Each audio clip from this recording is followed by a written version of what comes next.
Welcome back to Super Sentai Review, episode number 39. This is episodes 44 to 46. Yep, as of right now, we're getting very close to basically getting toward the very end of this. With these three episodes, there's only 6 episodes left to go, so you got 2 more of Super Sentai Review episodes where we discuss Battle Fever J before we move on to another Super Sentai. The first one involves basically we have this woman who's a thief who's from this clan known as the Tazamu clan. It's rumored this is the thing about these 3 episodes is that there's a lot, like 2 of these episodes, there's a lot of supernatural stuff related to these 2 episodes. Basically 40 for 46. 45, not really per se, but it's surprising though we finally got back to some supernatural related to Agos because that's kind of how they are. They're basically, well, like that. So they want to get the Tatsugumi clan to go off the battlefield with J. And they try to recruit him, they ask them, and they say no. So I guess they figured out, kill off one of the members. Kill off the daughter, the boss's, the leader's daughter. And she apparently is a medical student, first year medical student. So pretty much they attack her with these 5 people who are obviously fake. And they think that they are responsible for killing the one person and attacking pretty much a lot of them per se. But lucky enough that basically Japan realizes though it's them and realizes this is the daughter of the boss. He goes to visit them. Yes, he goes to see them. Has a brief skirmish with their leader and he sees that his heart is pure. He's like, okay, I'll give you some time to clear your name. So, and just by sheer... Oh, by the way... The monster you're into is known as the Illusion Monster, which is in the head shape of a butterfly. So, similar happened with the girl, where they see like an illusion of like a butterfly head in the water.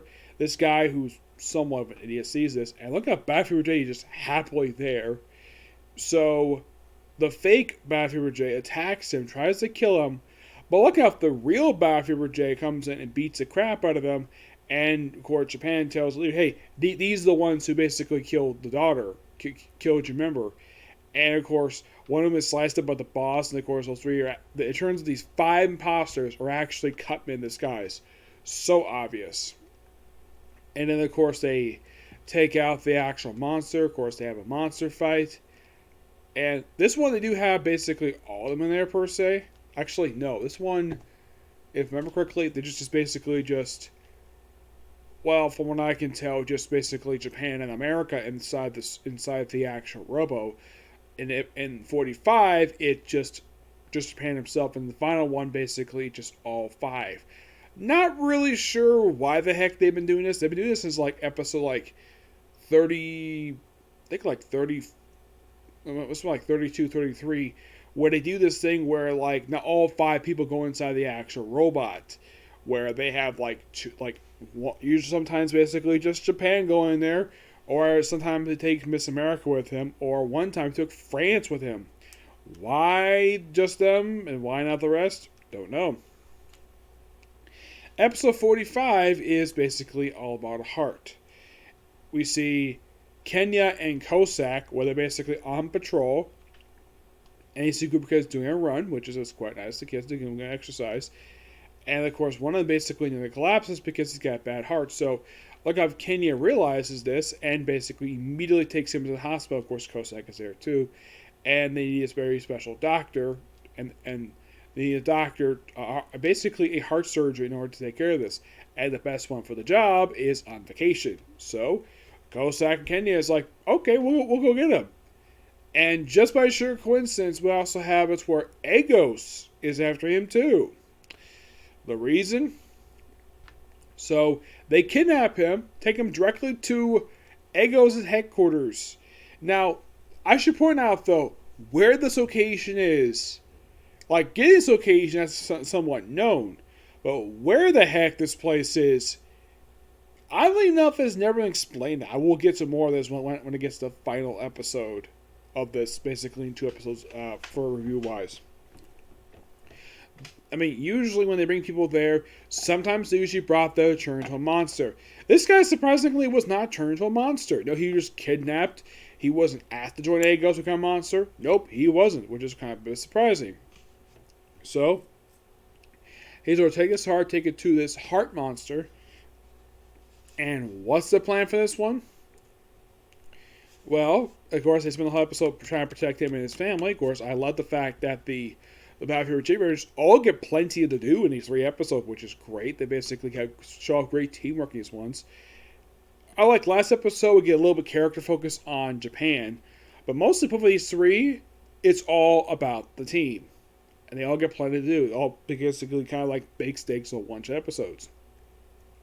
So, throughout this one, basically, the doctor can't tell exactly tell Battlefield J where the weakness is, because basically his family is at risk to be kidnapped by Agos. But lucky enough, basically, we have Miss America and France showing up just to help out. Where Japan is basically at this point, he's probably on the way. So he basically sends out, well, Miss America basically has 2 of the people who actually work for Battlefield J to get the family to safety, while Maria poses as a daughter. And of course, well, that automatically falls so Sodome, where she basically breaks out, and of course, with the family safe, like, okay, his weakness is behind his head. That's his weakness. And of course, they get mad, and of course, they take him out, and then of course, at this point, just basically have Japan go in the robot and just take out the monster pretty easily. Next one is like I said, 44, supernatural stuff, where they're basically preparing a monster, and apparently it's basically a straw doll. And even I thought this was quite weird. Even so, some of it basically confused, like, well, what's with the straw doll? Like, oh, that's one of the new sons of Agos. Okay, so take this curse now, give it to somebody who basically can plant this curse, and they just happen to run a little boy who just basically puts up this paper curse. And so they basically, hey, you want to hammer a curse? Here, take this straw doll, put it against this tree, and nail it in.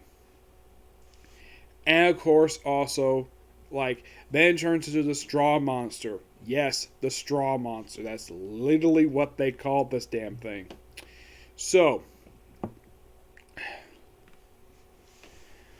basically, this whole episode, this boy basically who, oh yeah, and they revealed the reason why he does this curses stuff throughout this whole episode. They realized like over halfway through the episode where he's cursing various people. First, he curses this girl and looks like her sister per se.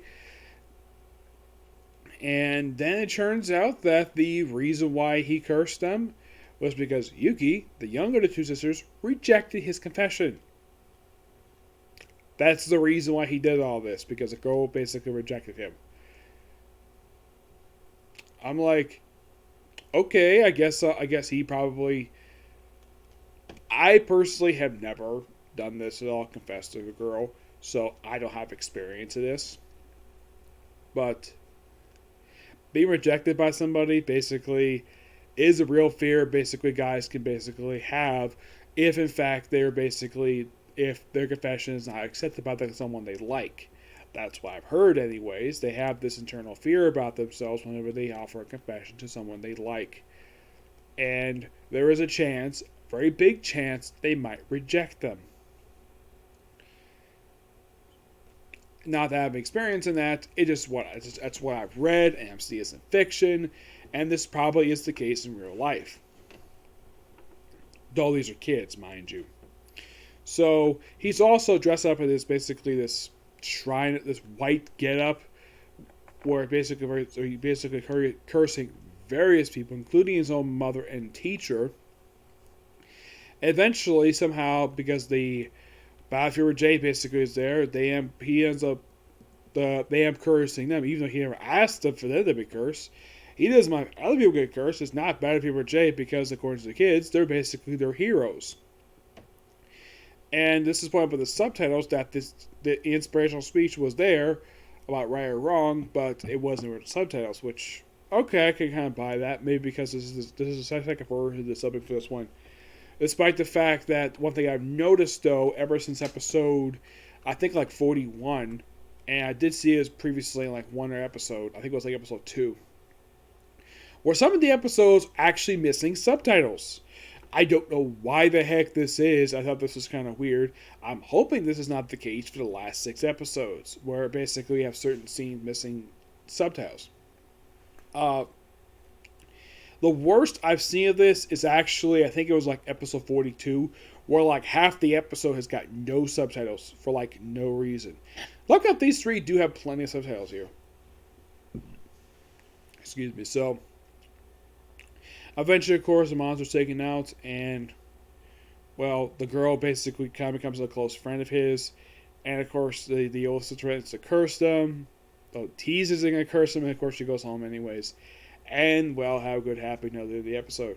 I gotta say, unlike the previous 3, which didn't feel like much of an episode, these 3 felt a lot more interesting, a lot more bigger stakes than these ones, which I do appreciate that. So now we only have 6 episodes left. And here's a fun fact. The second episode we're going to review for the next episode is the final episode of Super Sentai air in the 1970s. I will be discussing that in the very next episode for this. But next video I'm going to do, Miss Kobayashi's Dragon Maid.